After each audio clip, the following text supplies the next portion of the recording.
Olá, professor Rony, boa tarde. Eu e a minha colega Maria Fernandes agora vamos apresentar um pouco sobre o método da bissecção, como o senhor orientou. Bom, de início a gente trouxe uma breve descrição do que seria esse método, e ele é uma técnica para encontrar a raiz de uma equação, dividindo repetidamente o intervalo pela metade, achando o ponto médio até que a raiz mais próxima seja encontrada. Resumindo, o método da bissecção ele vai estar dividindo certos intervalos pela metade, como eu falei, até que o valor do ponto médio se aproxime cada vez mais da raiz exata. E para ser um método da bissecção, ele vai ter que ter sinais contrários. Os intervalos têm que ter obrigatoriamente sinais inversos. E ele também serve para refinar o intervalo que contém as raízes de f de x. E as hipóteses. Ele é uma função contínua e com uma raiz única entre um intervalo de AB. Como assim uma raiz contínua? Uma função contínua, porque ele vai estar se repetindo. Bom, e obrigatoriamente, como eu coloquei aqui, o f de A vai ter que ser menor do que zero e o f de B maior do que zero, ou o contrário, para que exista uma raiz entre eles. Lembrando que o A e o B são só para o exemplo, podem variar entre tantas outras letras.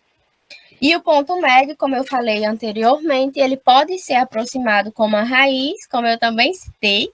A gente usou o P para interpretar o ponto e a seguinte equação é a que representa o ponto médio. Vai ser a soma de A e B e depois a divisão por 2. No caso, a gente vai somar os dois e depois vai dividir por 2, que é exatamente isso, o método da bissecção. Ele vai estar partindo eles em 2 para se aproximar cada vez mais.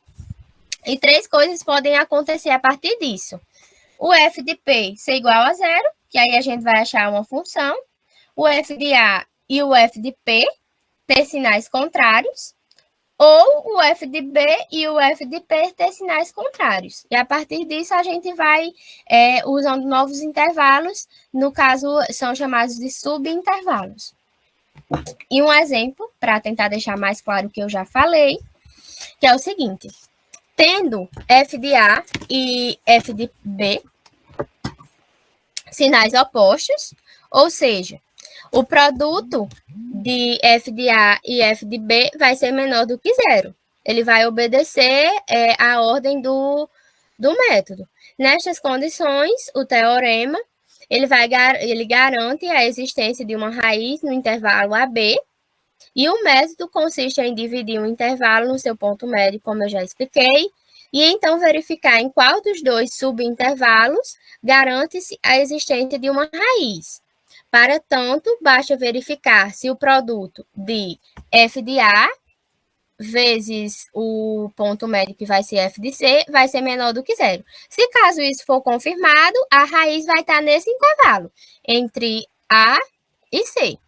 Aí a gente já vai, como é que eu posso dizer? A gente já vai eliminar o B. E caso contrário, a raiz ela vai estar entre o C e o B, eliminando assim o A. E o procedimento é, então, repetido para o subintervalo correspondente à raiz, que o C se aproxime com a precisão desejada. E essa precisão, ela é geralmente estipulada de acordo com o seu orientador ou o seu professor. Nesse caso, nesse exemplo, a gente não teve uma precisão. Bom, e aqui está o exemplo gráfico. Como vocês podem ver, no eixo X está o ponto A e o ponto B, e aqui está o intervalo deles. E no eixo Y está o f da função, tá? O f do A, o f do B, e como vocês podem ver no eixo X, ficou bem no centrinho o C, que é o nosso ponto médio. E aqui está o f de C, que também ficou negativo. Bom, e como eu falei anteriormente, os intervalos eles têm que ter valores opostos. E como vocês podem ver, está aqui. O B é positivo e o C é negativo. E com isso a gente consegue ter a certeza que sim é um método de bissecção. Bom, e agora eu vou apresentar um pequeno exemplo lá na planilha do Google, que também pode ser usado o Excel ou então o JavaScript e entre tantos outros. Eu vou colocar aqui a funçãozinha para vocês para ficar mais fácil de identificar lá. Eu escolhi uma coisa bem simples, nada assim demais, sabe? Lembrando que a gente vai substituindo os valores de x por o valor que a gente estipular lá. Aí, menos x, menos 2. Desculpa por estar torto, é porque eu não tenho prática, professor. Bom, e a gente, de início, temos que achar um valor para A e um valor para B, tais que o f de A e o f de B tenham sinais contrários. E para isso eu decidi usar o 1 para o valor de A e 2 para o valor de B, pois eu já coloquei nessa função aqui, e sim, deu igual a 0, provando que entre eles dois tem raiz sim.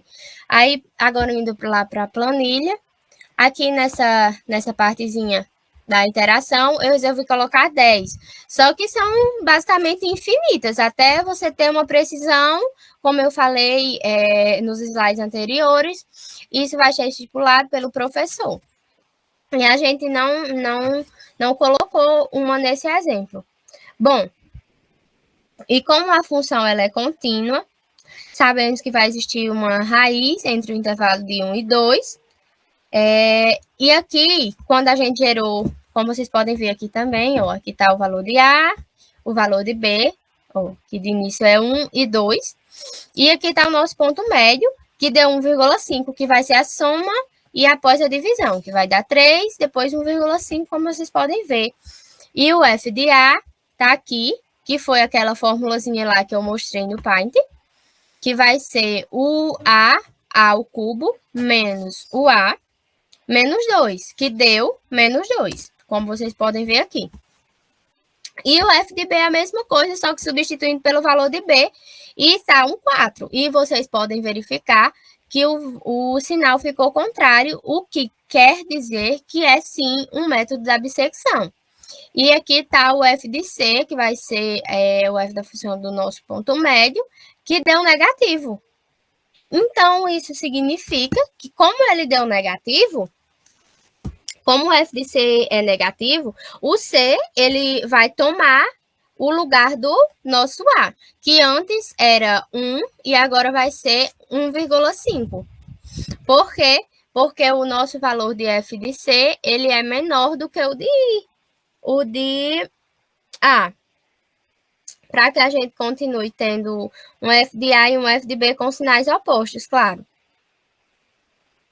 Bom, e com isso, a gente consegue saber que a raiz se encontra em 1,5 e 2. E repetindo esse espaço, a gente vai ter diversos outros intervalos, como vocês podem ver aqui, ó.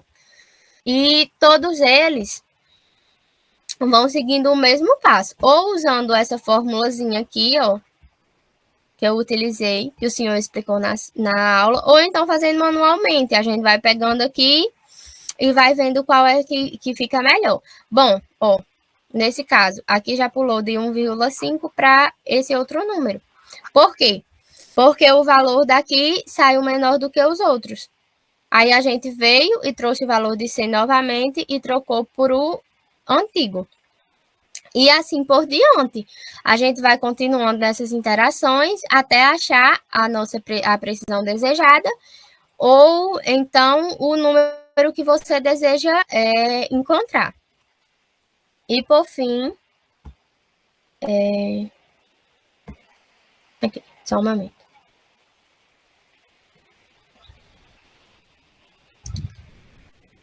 E por fim, uma dúvida que também é importante a gente sanar, se esse método ele pode falhar. E a resposta é sim.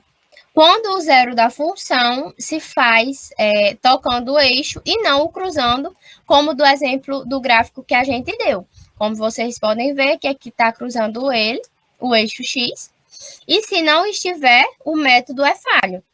E a gente trouxe aqui exemplos de funções que podem acontecer isso. Quando o f de x tiver o x ao quadrado ou o x à quarta. Isso pode acontecer e o ideal é a gente procurar outros métodos para conseguir trabalhar. E aqui tá as referências que a gente utilizou, de alguns exemplos para a gente se basear e algumas teorias e tudo mais. E a gente espera que o senhor tenha conseguido compreender pela forma que a gente apresentou e que a gente tentou se expressar. E é isso, professor. Esperamos que tenha boas férias.